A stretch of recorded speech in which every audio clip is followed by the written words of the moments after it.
Hi, everyone. I am joined today by Nabeeha Atif, who has an Instagram page called Mental Health and Coping. It is a beautiful page that you will see right now on the screen about self love, self care, and lots of the quotes and inspiration behind it. So, hi, Nabeeha. How are you feeling today? Hi, Taha. I'm feeling great. What about you? I'm feeling good. Thank you for asking. I'm very excited. I'm really happy that you um, came on here to talk about self care. I appreciate it. Thank you for inviting me. I appreciate that. No worries. So I want to know what self-care is to you and why it's important to you. It's important because if you're paying attention to your health and well-being, you you can avoid illnesses, anxiety, depression, which is like a big problem nowadays, and you can live a longer life as well. We should take time out for ourselves, our hobbies, things we enjoy doing. That way you can learn more about yourself as well. I think you make a really good point, and I think self-care is something that's not really taught. It's not really something I've seen present in media, in family. Um, we're taught to be in partnerships. We're taught to depend on people, to rely on people, but who is there at the end of the day? It's yourself. Even in relationships, you're there with yourself and you're having to confront your own emotions. So you being aware of yourself and loving yourself will affect everything else around you, right? There are times we even like, I feel we forget about ourselves. We're so busy with our environment, paying attention to others. We deserve it. We deserve self-care. So what are some examples you can think of for self-care? If you had to say, if someone asked, what do you do for self-care, what would you say? You need to make sure you're taking showers daily, you're hygienic, and you have a sleep routine. Everything's not messed up, and you're eating healthy. You need to take care of your health. You need to make sure you're mentally stable and you're okay. And I think for me, like self-care is a lot of reflection. So journaling about it, writing it out might help some people. Meditating, yoga, stretching. It's something I did this morning because I woke up with a little bit of anxiety and I had to just kind of calm myself. And I did that because I put my own needs first, and that's an act of self-love, right?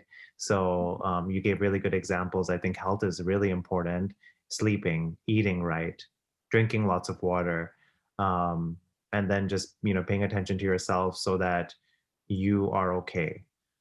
That's a great answer. What would you say led you down this path of self-care? Well, a while ago, there was this time in my life where I was going through a lot of anxiety and depression. And I was in therapy for a while, and I came across the idea of self-care. I realized its importance, and when I tried to apply it to myself, I realized that I'm following nothing. I don't take care of my health. I don't drink water. Everything's just messed up. That was the main reason for my anxiety and depression as well, because I was sad. I never knew why I was sad. And I realized that depression was because there was no self love. I forgot about myself. I was too absorbed in my environment and my surroundings. And when I started paying attention to myself, applying self care to my life, everything started to get better. It started to improve.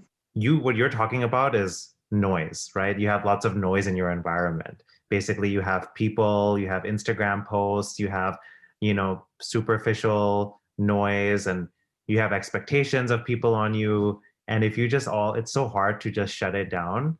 But that's something also that I'm working on. And then sometimes you have to say, you know what? I have to make it all quiet and shut it all down for my own health. And that is so powerful. It's so empowering. And I can only imagine that when you do that for your own health, and as you've done that and taken your therapist's advice, you probably feel like you're in much more control of your life and your emotions, right? You need to have belief, have faith, and You need to have faith in yourself. Believe that you can do this. You're strong enough for this. I 100% agree. And I mean, but do you think that self-care can be selfish? Honestly, that depends on the person and how they're applying it to their lives. Some people take it as an example to completely concentrate on themselves, Yeah. make everything about them. You need to develop a balance. Self care is not completely about taking care of yourself only. You have to care about others, you have to respect others as well. Don't always say no to others. I 100% agree. And another point that I want to add is that, like, I feel if you're taking care of yourself, then naturally you have the capacity, the emotional capacity to take care of other people, right? If you're not taking care of yourself, then you can't give so much emotional support to someone else because you're in shambles in your mind.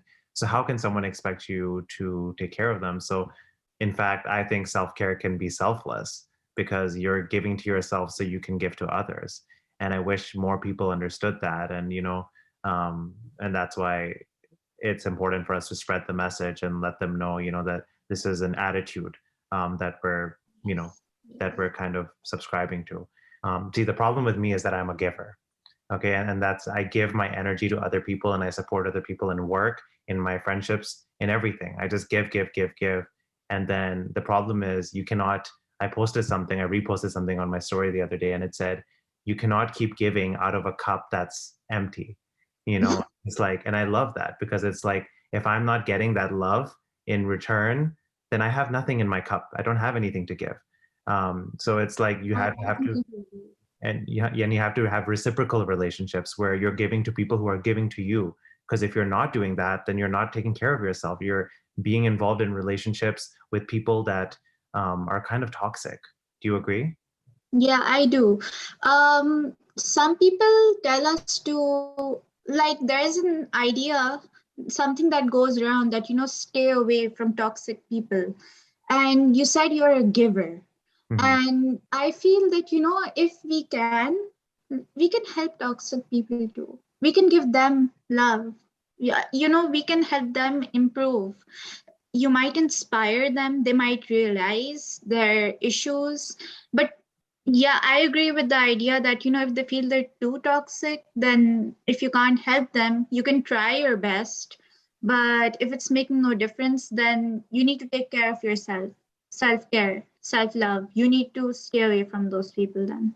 It's very obvious to me now when I talk to someone who's not practicing self-love, because they're very much dependent on other people for their happiness. And I can see that because and it does bother me, but you have a very positive, optimistic point of view here, more than mine, where you think that, okay, me loving myself and showing that to other people, even if that's not what they're doing, can be something that helps them along the way.